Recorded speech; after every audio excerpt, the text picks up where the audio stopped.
আসসালামু আলাইকুম। সবাই কেমন আছেন? আল্লাহর অশেষ রহমতে আমি অনেক ভালো আছি।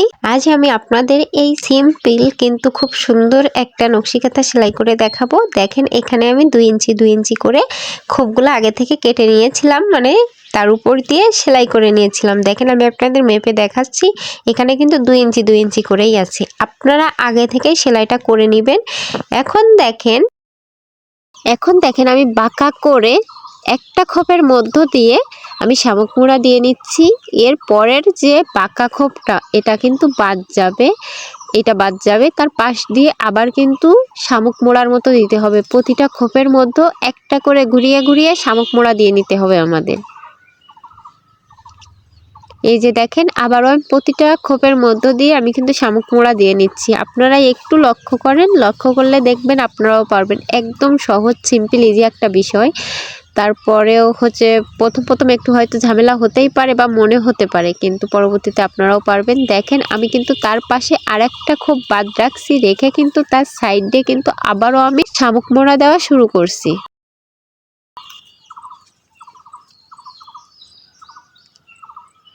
দেখেন আমি কিন্তু শামুক মোড়া দিয়েই যাচ্ছি।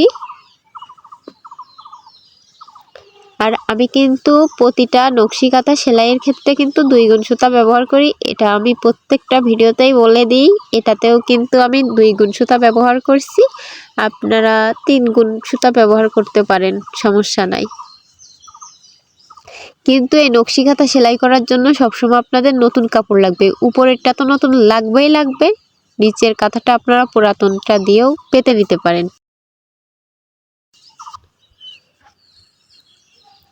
এখন দেখেন আবারও সেই শামুক মোড়া দেওয়া শুরু করছি। দেখেন একটু ঘুরিয়ে ঘুরিয়ে আপনারা ফিটটা হালকা একটু উঁচু করে ধরবেন, ধরে ঘুল্লি মেরে শামুক মোড়াটা দিবেন। কিন্তু আপনাদের ফিট ওঠাতেই হবে, না উঠিয়ে আপনারা ঘোরাতে পারবেন না।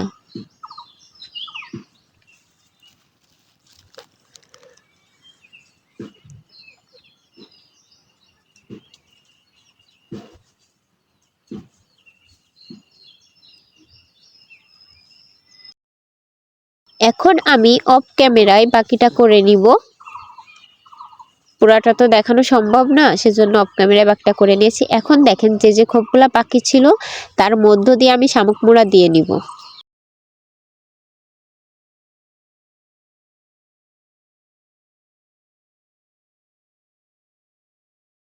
এখন তার পাশেরটাতে আবারও আমি শামুক মোড়া দিয়ে নিচ্ছি। আপনারা একটু লক্ষ্য করবেন। আর যদি কারোর কোনো প্রবলেম হয়, যখন স্ক্রিনশট মেরে রেখে দিতে পারেন, পরবর্তীতে যখন ভুলে যাবেন বা অন্য কোথাও মনে পড়বে না, তখন দেখবেন ওই স্ক্রিনশটটা দেখলে আপনাদের মনে পড়ে যাবে।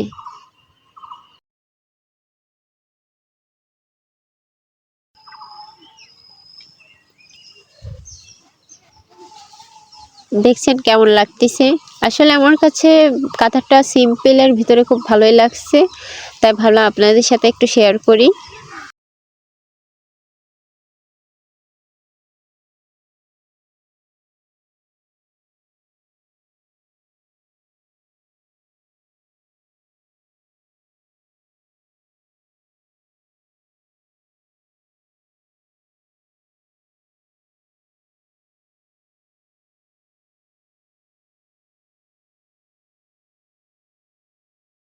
এখন দেখেন মানে এই যেভাবে আমি করতেছি ঠিক সেইভাবে পুরা কাঁথাটা যতগুলা খোপ বাকি রয়েছে আড়াআড়িভাবে আপনারা সবগুলা খোপে শামুক মোড়া দিয়ে নেবেন।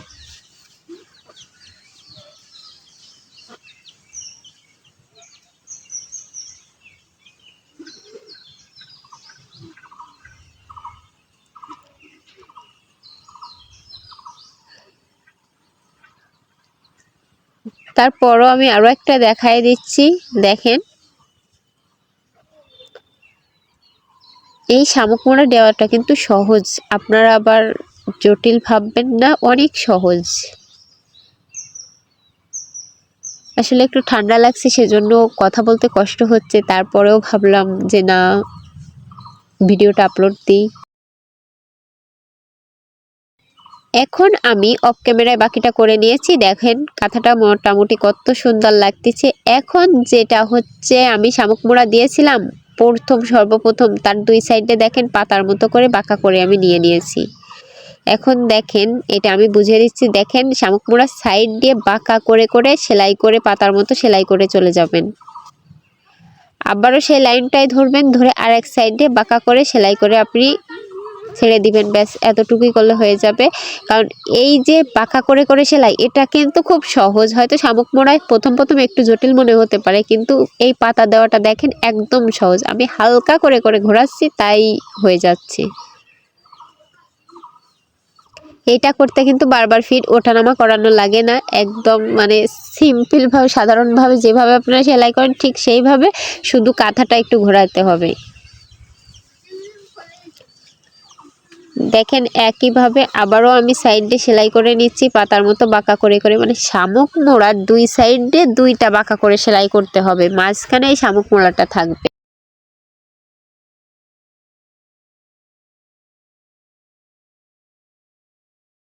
আমার যে সকল আপুরা ভাইয়ারা এখনও আমার এই ছোট্ট ইউটিউব চ্যানেলটি সাবস্ক্রাইব করেননি, অবশ্যই করে দিবেন। আর যদি ভিডিওটি ভালো লাগে তাহলে অবশ্যই লাইক করবেন, কমেন্ট করবেন।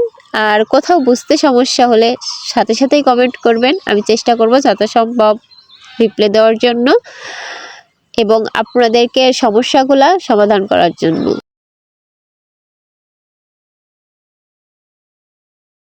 এখন দেখেন আমি ঘুরিয়ে ঘুরিয়ে শুধু সেলাই করেই যাচ্ছি দুই সাইডে পাতা। এটা কিন্তু অনেকটাই পাতার মতো দেখতে, কিন্তু শুধু ভিতরে একটু শামুক মোড়া।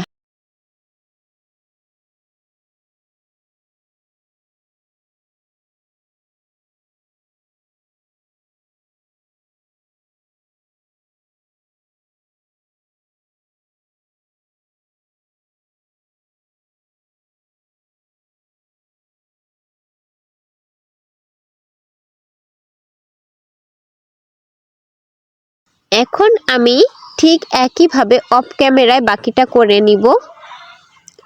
আমার করে নেওয়া হয়ে গেছে। এখন প্রথমটা আমি দেখাতে পারলাম না, এর জন্য আন্তরিকভাবে দুঃখিত। এর পরেরটা আমি দেখিয়ে দিচ্ছি। আসলে আমার ক্যামেরাটা অফ হয়ে গেছিলো, আমি খেয়াল করিনি সেজন্য। এখন দেখেন ঠিক একইভাবে যেগুলা বাকি থাকবে আড়াআড়িভাবে সবগুলাই আপনারা দুই সাইড দিয়ে পাতার মতো করে সেলাই করে নেবেন। এই যে হালকা একটু ঘোরাবেন, ঘোরানোর পরে আবার ঘোরাবেন, মানে কাঁথাটা সবসময় ঘোরাতেই হবে। আপনার কাঁথাটা যেভাবে ঘোরাবেন এই সেলাইটা কিন্তু ঠিক সেইভাবেই ঘুরতে থাকবে।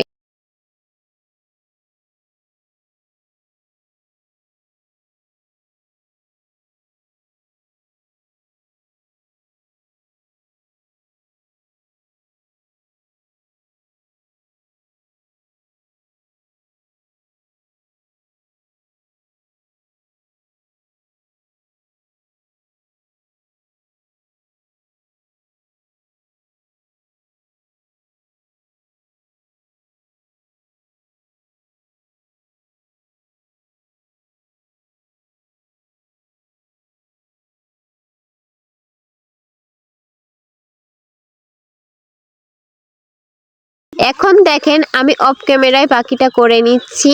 মোটামুটি আমার কাঁথাটা কত সুন্দর লাগতেছে।